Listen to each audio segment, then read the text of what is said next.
Victor's perspective.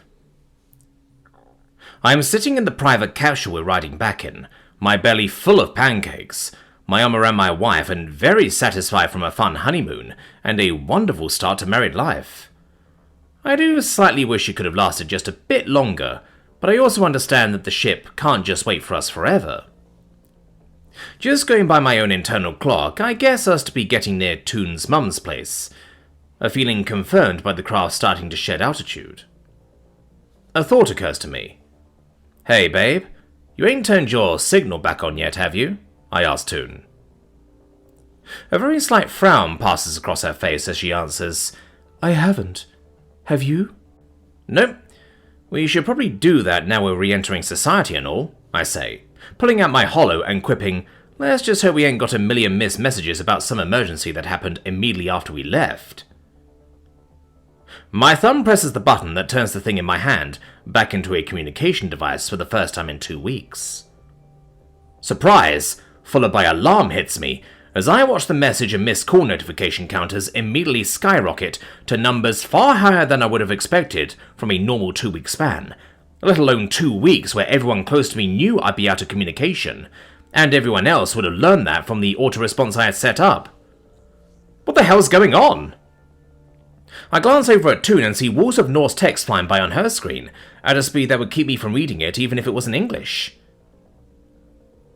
Turning my eyes from there to her face, I see a look of shocked disbelief taking hold as she reads. "What's... Oh my gods!" She cuts me off, shell-shocked. She turns her face away from me, out the window, as we start coming down vertically. "Oh my gods!" she shrieks, at a volume and intensity I've never heard from her. "Babe, what's happening?" I ask, terrified. Instead of answering me, she darts over to the craft's door on her side and immediately starts trying to wrestle it open, despite the fact that we still got to be about 20 meters in the air. "It ain't gonna let you out till it's safe for you to get out, Toon," I say, holding my hands next to her shoulders and ready to catch her, just on the off chance I'm wrong, while at the same time looking past her up the hill to the meat hall to see what might have put her in this state. I just see her mums and siblings appearing in the doors. Wait, she only has 2 Don siblings, right? Who's that taller Don woman who's just pushed through to stand at the front? We touch down. The door releases, causing Toon to spill out of it so fast she actually stumbles, before instantly recovering and sprinting up the slope faster than I've ever seen her move. The stranger takes off towards her, matching her beeline over the dark green grass. I follow after her. The 2 women collide a few meters off the curved path. My wife screams as she wraps her arms around the woman more than a head taller than her. The 2 women sink to their knees, together, as my wife wails and sobs in a way that's ripping my heart into tiny pieces with the sympathy pains it's causing. I draw to only a few meters away before stopping dead where I stand. If this woman is who I think, well, I don't want to make this moment all about me, that's for sure. The taller woman's dressed in a modest beige jumpsuit. She has short, uranium blue hair like Barsa's. Her subtly striped, tear-stained face is uncannily familiar. And that's not the only bit of uncanniness I can spot on her. Her claws are all too thick and blunt, as if they're brand new and haven't been refined by the cat scratching I know Toon uses to keep her sharp. One of her ears is just a little too smooth. Her loving smile reveals 4 fangs that it takes me a moment to work out what the problem with is. They're pristinely sharp. Unnatural sharp. This stranger has obviously just had some pretty horrific injuries regent away. I stand there, feeling completely powerless, as I watch my wife incoherently bawling into the chest of a woman who, if I'm right, has just effectively come back to her from the dead. Alkanaz's perspective. "Come in," I call out, my tone suitably somber. The door opens and the room is lit up by the body heat of a large, dazed-looking Terran. The man, who understandably seems to lack rather a lot of the mental bandwidth necessary for proper articulation at the moment, looks to me and says, hey, Allie. Cap said she thought you were... Can you see me now?" "I can, Victor. Please come in," I invite. not restating the fact that I specifically blocked out this time in anticipation of this appointment being necessary, as it seems Taqual has spared me the need. The bright man lumbers into the room with none of his normal grace or economy of motion. He collapses on the sofa in the manner of someone who has just run an ultramarathon. I give him a few moments to catch his breath before I lean forward to place my elbows on the desk, tenting my manipulators in front of me, and stretching my vellators behind my back. "Tell me what happened, Victor," I invite, calmly. He stumbles haphazardly.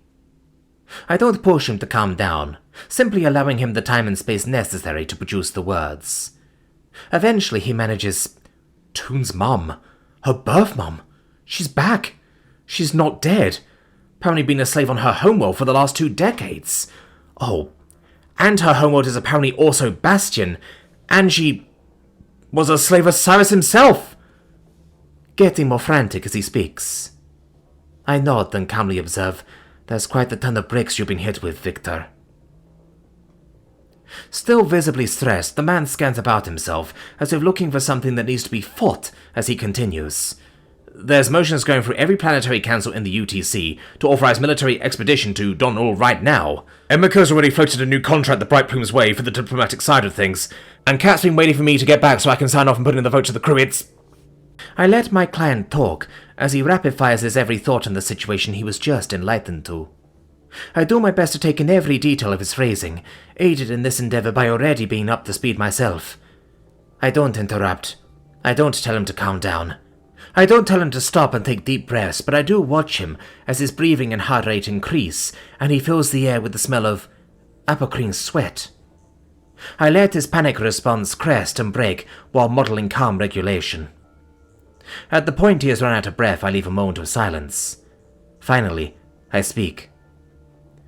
"You say Taqual just wants you to sign off on holding the vote for the crew. Is that how she phrased it?" I ask, without accusation.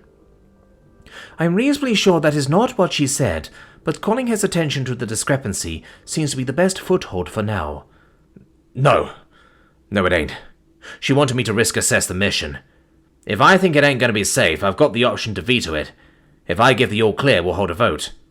She actually did a pretty good job of not pushing me one way or the other," he pants, slightly calmer than before. "That sounds to me like she values both your input and your competence, Victor," I suggest. He grunts, non-committally. I study him briefly and consider a change in tack. "All right, Victor, why don't we list pros and cons? Tell me every reason you can think of not to accept this proposed mission to Don Olu." He stares at me for a moment, thinking. Eventually, his hand comes up to begin counting. "It's a military incursion against a planet and species whose government at least have made it repeatedly clear they don't want outside contact. It'll be at best an uneasy system occupation, and at worst an active war zone. There's potential for this ship to become a target of attacks, either incidentally since we're outsiders, who are there, or specifically because we're there in a diplomatic capacity and they want to send a message about what they think of that. We might be contributing to future normalization of Terran imperialism by setting the precedent that, if we don't like what you're doing, we can just invade your planet and force you to stop. We might be provoking the GU by invading a neutral planet, even if it ain't a GU member." 5 fingers extended, he seems to run out of cons. I don't yet point out exactly how likely I think a Terran imperialist culture arising from this precedent is, based on my experience of having lived through the war and its aftermath. Rather, I invite, "Now, can you tell me every reason you can think of to accept it, Victor?" He gives an exhausted sigh. "Well, if it ain't us, it'll be someone else who might not have our skills, and definitely won't have the rapport with the ODR contractors that comes from having just come off a multi-year contract with them. We'll be going there to do our best to catch slaving, terrorist, human supremacist scum who, if they get their way, will do massively more harm to the galaxy than invading one neutral planet. We're going there to free slaves if we can. We're going there to expose a corrupt conspiracy among the elites that, from what I understand, most Don know nothing about. A conspiracy which already violates their laws about outside contact and presence on their planet. I mostly trust the ODR and the Navy to keep us safe, and..." He stopped here, agonizing. Not wanting to let self-consciousness keep him from stating whatever this final point is, I gently prompt, "And, Victor?" Slightly ashamed, he confesses, "They took Tun's parents. Her mum for nearly 20 years. Her dad forever. I don't want to let them get away with that." "I see. And you think this personal motivation is somehow less legitimate than the others?" I state, not worrying about putting words in his mouth. I'm more concerned with unteasing the reasoning behind it. "Isn't it?" he spits, angry but clearly more at himself than at me. "No, Victor," I correct. "It's a consideration, no more or less legitimate than the others for being personal and non-objective. It must be considered and weighted alongside them. It's dangerous to let shame keep you from properly evaluating a reason you've judged illegitimate. Just because you don't allow yourself to understand it does not mean it won't be influencing your choices. Better to look at it in the cold light of day, Victor." Fluffy's perspective. "I'm curled up on the soft nest in Daddy's sleep cave. The horizon is good here now, not bright, not dim. The cave mouth opens. I lift my head and open my eyes. Excited to see Daddy standing there, I streak off the nest and over to him. Wait, hang on. I'm angry at him, aren't I? Daddy hasn't been together with me for so many daddy sleeps. I've only had aunties and uncles for a long time." I begin growling a reproach when his top paw comes to my head between my ears, and it dies in my throat as he starts scritching me. "Hey, girl," growls Daddy sadly. "I miss you too. Something's not right. Toon's down in the mead hall with her mums tonight, and I've got a decision to make tomorrow. Ali says I should sleep on it." He growls, bending down to wrap his arms around the back of my neck and filling my nose with the smell of his sad as his body jutters. "Will you stay with me, girl?"